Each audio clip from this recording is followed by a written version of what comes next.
చాలా స్పష్టంగా సో గత 5 సంవత్సరాల్లో ఎందుకు ఎప్పుడు మాట్లాడలేదు? అనేక సందర్భాల్లో మీకు అవకాశం ఉండదు కదా, మోదీ గారితోటైనా దీనికి సంబంధించి డిస్కస్ చేయొచ్చు కదా. అయితే ఇంకొక డౌట్ వస్తుంది నాకు పార్థసారథి గారు. చాలా సందర్భాల్లో జగన్మోహన్ రెడ్డి గారు తిరుమల వెళ్ళినప్పుడల్లా కూడా మోదీ గారికి వెంకటేశ్వర స్వామి వారి యొక్క విగ్రహంతో పాటు ఒక శాల్వా, అదేవిధంగా శ్రీవారి లడ్డు కూడా ఇచ్చేవారు. బట్ ఆ లడ్డుకి నార్మల్గా భక్తులకి ఇచ్చే లడ్డుకి ఏమైనా డిఫరెన్స్ ఉందా? బ్రహ్మానాయుడు గారు, నాకు వంగవీటి నరేంద్ర గారు మాట్లాడేటువంటి ఆయన అయితే చాలా హుందాగానే గౌరవంగానే మంచిగానే మాట్లాడారని చెప్పేసి నేనైతే అభినందించాలనుకుంటున్నాను. అంటే ఎవరెవరు తప్పులు చేసినా కూడా వాళ్ళందరినీ కూడా మాట్లాడాలనేటువంటి విషయం.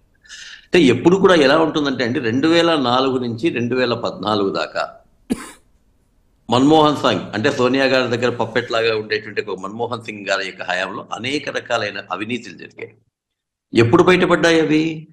అవినీతి చేసిండేటువంటిది 2004లో స్టార్ట్ చేస్తే, రెండోసారి కూడా వాళ్ళకి అధికారం వచ్చిన తర్వాత దాని తర్వాత ఎప్పుడో దానికి సంబంధించి వచ్చే దాని మీద భారతీయ జనతా పార్టీ ఉద్యమం చేసింది. అంటే అప్పుడు ఎందుకు చెయ్యలేదు అనేటువంటి ప్రశ్నను అయితే నేను ఖండిస్తున్నానండి.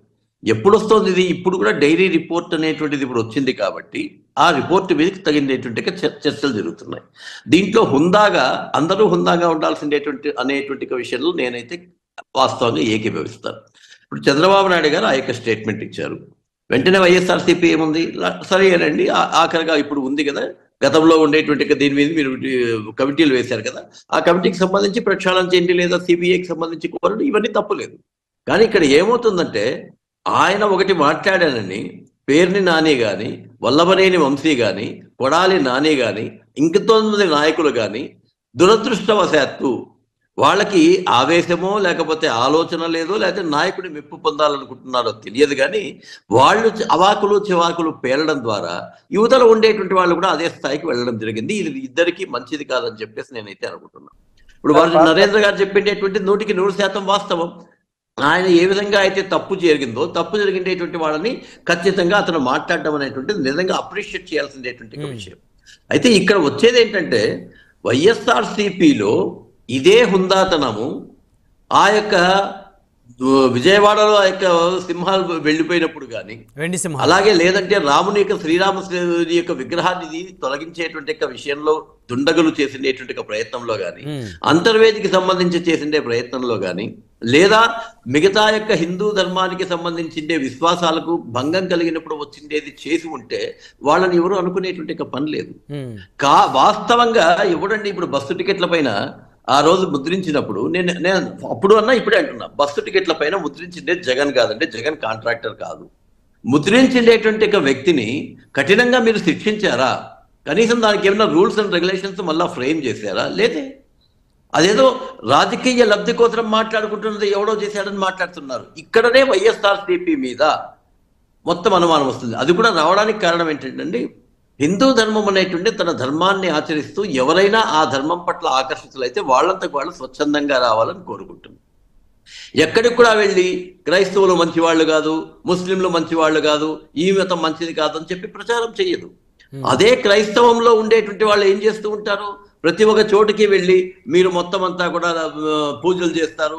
ఆ దేవుడు ఏమన్నా ఉన్నాడా, రాళ్లలో దేవుడు ఉన్నాడా, నీళ్లలో దేవుడు ఉన్నాడా, ఇట్లాంటివన్నీ ప్రచారం చేస్తూ ఉన్నారు. దాన్ని కంట్రోల్ చేయాల్సిందేటువంటి బాధ్యత ప్రభుత్వాల మీద ఉంటుంది. అవి చేయడం లేదనేటువంటిదే మొత్తం సమస్య వచ్చేటువంటిది. నేను యాక్చువల్గా మా కదిరిలో ఉన్నప్పుడు అండి, క్రైస్తవులు మొట్టమొదట ఒక భజన చేస్తూ వచ్చేవాళ్ళు. సంతోషం, అందరము స్వాగతించేటువంటి వాళ్ళం, మేము చూస్తూ ఉండేటువంటి వాళ్ళం. సెకండ్ అంతా అయిపోయిన తర్వాత దేవస్థానం ముందరకు వచ్చి కరపత్రాలు ఇవ్వడం మొదలు పెట్టారు. అయ్యా, దేవస్థానం దగ్గర ఎందుకు ఇస్తారు, ఇంకెక్కడన్నా చేయండి. మత మార్పిడి కోసమా? మత మార్పిడి కోసం అండి. Okay okay. చాలా అంటే ఆ యొక్క పదాలు వింటే, మా దేవుడు టెంకాయ అడుగునా, మా దేవుడు ఈ యొక్క ఇది అడుగునా, ఇట్లాంటి యొక్క వ్యాఖ్యలన్నీ చేసేటువంటి వాళ్ళు. ఒకసారి తర్వాత లక్ష్మీనరసింహస్వామి దేవస్థానం లోపలికి వచ్చేసి అక్కడ కరపత్రాలు పంచుతుంటే, అప్పుడు నేను 82లో అనుకుంటాను నేను వచ్చాను. వచ్చిన తర్వాత మేము గౌరవంగా చెప్పాం, వినకపోయే వాళ్ళకి పోలీస్ కంప్లైంట్ ఇచ్చాం. అప్పుడు పోలీసు ఉండేటువంటి వ్యక్తి ఒక క్రిస్టియన్, వాళ్ళు ఇష్టం అండి, వాళ్ళు చేసుకుంటారు అన్నాడు.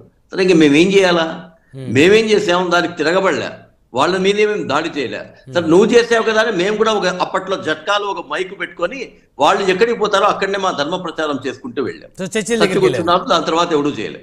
అంటే నేనేమంటానంటే సామరస్యం అనేటువంటిది నువ్వు క్రైస్తవ దురదృష్టం అండి. ఇది హిందువులుగా ఉండేటువంటి వాళ్ళం నేను ఈ రోజు కూడా గర్వంగా చెప్తా, వెంకటేశ్వర స్వామిని ఏ విధంగా ఆరాధిస్తానో క్రైస్తవునికి ఉండేటువంటి యేసుక్రీస్తును అదే విధంగా గౌరవిస్తా, అల్లాను అదే విధంగా గౌరవిస్తా. మీరు చేయండి ఆ పని. వైఎస్ఆర్సీపీ పార్టీ తరఫున క్రైస్తవ మతానికి అలాగే ఇస్లాం మతానికి అందరూ దేవుళ్ళు ఒక్కటే అనేటువంటి వాక్యాన్ని చెప్పాలండి. నరేంద్ర గారు రెస్పాండ్ అవ్వండి. చెప్పరు వాళ్ళు చెప్పరు. వాళ్ళ మతంలో ఎంతసేపు అయినా కానీ మా దేవుడు ఒక్కడే గొప్పవాడు, హిందుత్వం ఎప్పుడు అట్లా చెప్పదు, అందరూ దేవుళ్ళు ఒక్కటే అంటుంది. ఈ ఒక్క వాక్యాన్ని ఆ పార్టీల వాళ్ళు చెప్పమనండి బహిరంగంగా. పెట్టుకోండి సార్, ఇది సెక్యులర్ కంట్రీ సార్. దీనిలో ఏదైతే మనం స్వాతంత్రం వచ్చిన టైంలో జరిగినటువంటి తప్పిదాలే అనుకోండి, నిర్ణయాలే అనుకోండి, ఏదైనా కానీ మనందరం స్వాగతిస్తున్నాం. ఏది అన్ని కులాలు మతాల వాళ్ళని తీసుకొచ్చి పెట్టుకున్నాం. ఇంకోటి గొప్పతనం ఏంటంటే హైందవ ధర్మంలో ఉన్నటువంటి మంచో చెడో తెలియదు కానీ అందరినీ కూడా హక్కుని చేర్చుకుంటాం. అండ్ అవతల వాడు మన గుడికి వచ్చి దండం పెట్టుకుంటున్నాడో లేదో కూడా ఆలోచించాం. కానీ మనం అవసరమైతే మాత్రం వెళ్ళి చర్చికి వెళ్తాం, మస్జిద్కి వెళ్తాం, సిక్కులు సంబంధించినటువంటి వాళ్ళ యొక్క గుళ్ళకి వెళ్ళి వస్తాం, గురుద్వారాలకి అన్ని వెళ్తాం. కానీ మనం మాత్రం ఎవరిని కూడా నువ్వు మా గుడికి ఎందుకు రాలేదు, బొట్టెందుకు పెట్టుకోలేదు, మేము ఇచ్చిన ప్రసాదం కళ్ళకద్దుకు ఎందుకు తినలేదని చెప్పని అడగం. అది మనకి పెద్దలు నేర్పించినటువంటి ఒక గొప్ప మంచి అలవాటే అనుకోండి, లేదా మన యొక్క జీన్స్ లో ఉన్నటువంటి ఒక మంచి బుద్ధి అనుకోండి. ఇది సెక్యులర్ ఎప్పుడైతే మనకు ఉన్నటువంటి ఈ దేశాన్ని మనం అందరిని ఎలా అయితే గౌరవిస్తున్నామో దాని ప్రకారం వెళ్ళిపోతుంది. డెమోక్రసీలో ఎవరు కూడా అధికారంలోకి ఎక్కిన తర్వాత ఈ పర్టికులర్ కులానికి సంబంధించి మీరు చేయండి, ఈ పర్టికులర్ కులానికి మీరు సంబంధించింది చేయండి అని చెప్పని ఎప్పుడు ఎవరు ఏ ముఖ్యమంత్రి గాని ఏ ప్రధానమంత్రి గాని మాట్లాడకూడదు. నరేంద్ర గారు 1 by 1 మీ దగ్గర కంక్లూజన్ తీసుకుంటాను. ఆనంద్ సాగర్ గారు కంక్లూజన్ ఇవ్వండి. పాపం మన వంగవీటి నరేంద్ర గారికి ఒక సూచన, మీ ఇంటి పేరుకి ఒక బ్రాండ్ ఉంది, దాని పరువు తీయొద్దు దయచేసి. మీరు ఏ విధంగా చెప్పండి, వేరే చెప్తున్నా. ఏదో మీరు బ్రాహ్మణుడు మేకను తీసుకెళ్తున్నాడు, దాన్ని కుక్కని అందరూ దొంగలు నమ్మిస్తే ఆ బ్రాహ్మణుడు మేకను వదిలేశాడని అంటే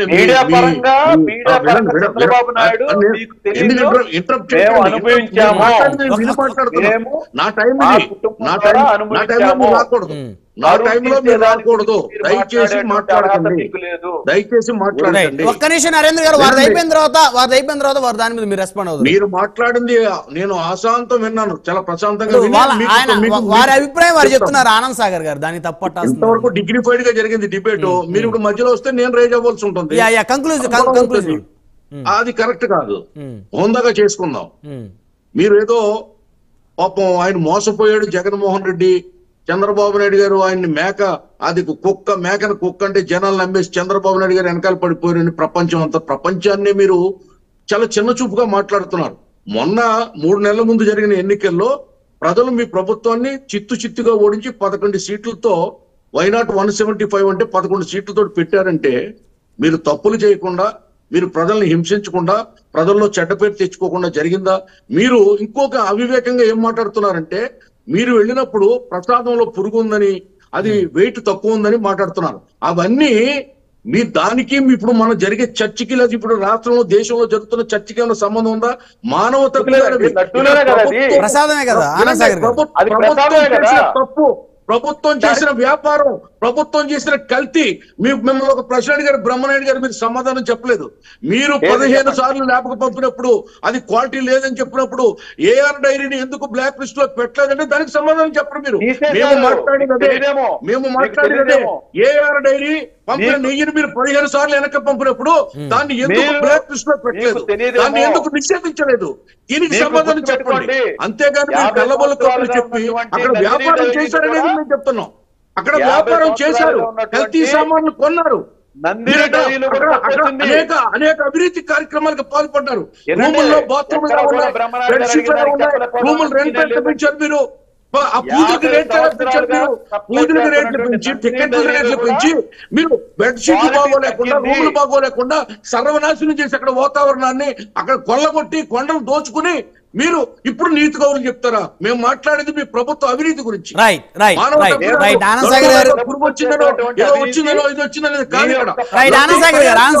లడ్డు తయారీలో మీరు వాడిన వస్తువులు నాశనక వస్తువులని డబ్బులు పెట్టారు. నరేంద్ర గారు కంక్లూజన్ ఇవ్వండి. నరేంద్ర గారు మీరు ఏదైతే చిరతపులి వస్తే మనుషుల్ని చంపితే స్టిక్ ఇచ్చారు. మీరు ఎన్ని కోట్లు కొల్లగొట్టారు ఆ స్టిక్ తో? స్టిక్ తో చిరతపుల్ని ఎవడైనా కొట్టగలుగుతాడా? సమయం లేదు. ఆనందసాగర్ గారు మీరు చేసిన ఆరోపణలకు మీరు అడిగిన ప్రశ్నకు ఆయన సమాధానం చెప్పనివ్వండి. నరేంద్ర గారు ఇప్పుడు మీరు ఇందాక ఏదైతే సామెత చెప్పారో దాన్ని కూడా 50 సంవత్సరాలుగా సప్లై చేస్తారంటే నందిని డైరీలో కూడా క్వాలిటీ తక్కువ వచ్చిందండి. కానీ 50 సంవత్సరాలుగా చేసుకుంటూ వస్తున్నారు కదా, అందుకని దానిలో కూడా ఏదో తప్పు జరిగిందని చెప్పి వెనక్కి తిరిగి పంపించారు. ఇక్కడ ఏఆర్ డైరీది ఒకటే తప్పు కాదు, నందిని డైరీది ఒకటే తప్పు కాదు. నందిని డైరీని కూడా బ్లాక్ లిస్ట్ లో మరి పెట్టలేదు. ఈ పాయింట్ మీకు ఎందుకు అర్థం కావట్లేదు?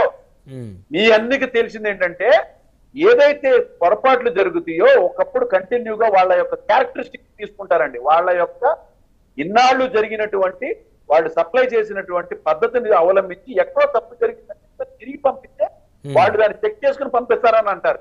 అదే విధంగా వాళ్ళు ఏఆర్ డైరీ విషయంలోనే నందిని డైరీ విషయంలో తేడా జరిగింది. ఇక నుంచి ఇలాంటి తేడా జరగకూడదని చెప్పని కొత్త టెండర్లు పెరగడం జరిగింది. అంతేగాని ఇక్కడ జగన్మోహన్ రెడ్డి గారికి డైరీలు ఏం లేవండి. ఉంటే గింటే డైరీలు చంద్రబాబు నాయుడు గారికి ఉన్నాయి. చంద్రబాబు నాయుడు గారు ఈ డైరీ ప్లాన్ వేస్తుంటారని చెప్పని అందరూ అనుకుంటున్నారు. కాదండి నరేంద్ర గారు, నందిని ఏమి చంద్రబాబు గారిది కాదు కదా. నందిని కాదండి, ఆయనకు ఒక డైరీ ఉంది. ఆ డైరీకి సంబంధించి రాష్ట్రంలో డైరీలన్నీ మూసేసి గుజరాత్ డైరీ తీసుకురండి. ఇప్పుడు ఆయన నందిని ద్వారా మాట్లాడుకుంటుంటారు కాంట్రాక్ట్. నా డైరీ ద్వారా మీకు పంపిస్తాను, మీ డైరీని సప్లై చేయండి ఇక్కడ తిరుపతి, మన ఇద్దరు వ్యాపారం చేసుకుందాం. జగన్ గారికి కూడా వర్తిస్తుంది కదా. పూర్తి స్థాయిలో రాష్ట్రంలో డైరీలన్నీ మూతపడేలాగా చేసింది గుజరాత్ డైరీని రాష్ట్రంలో ఇంట్రొడ్యూస్ చేసింది. చివరిగా నరేంద్ర గారు, సరే చివరిగా ఒక అంశం అండి, పాప ప్రక్షాళనకు సంబంధించి ఇప్పుడు పాప ప్రక్షాళన చేస్తున్నారా వైఎస్ఆర్సీపీ నాయకులు? మీరు కూడా పాల్గొంటున్నారా 28వ తారీఖు? ఎవరు ఎన్ని చేసినా ఇవన్నీ కూడా రాజకీయంగా చేస్తున్నారనేది ప్రజలు కూడా గమనిస్తున్నారు. చంద్రబాబు నాయుడు తప్పు చేసినా, వైఎస్ఆర్ కాంగ్రెస్ పార్టీ తప్పు చేసినా, ఎవరు ఏం చేసినా కూడా ఇది రాజకీయంగా చేసేసారండి. దీన్ని చేసేసినటువంటి పాపం మాత్రం చంద్రబాబు నాయుడుదే. కానీ కలియుగ దైవం అని భావించేటువంటి వెంకటేశ్వర స్వామి ఎదుర్కొంటా ఎవరు ఎన్ని నాట్యాలు చేసినా, ఎవరు ఎన్ని డ్రామాలు చేసినా ఆ స్వామే శిక్షిస్తాడు. దీన్ని అందరూ నమ్మాలి. భూమన కరుణాకర్ రెడ్డి గారు చేసిన ప్రమాణాన్ని ఎవరు కూడా పరిగణలోకి తీసుకోవట్లేదు.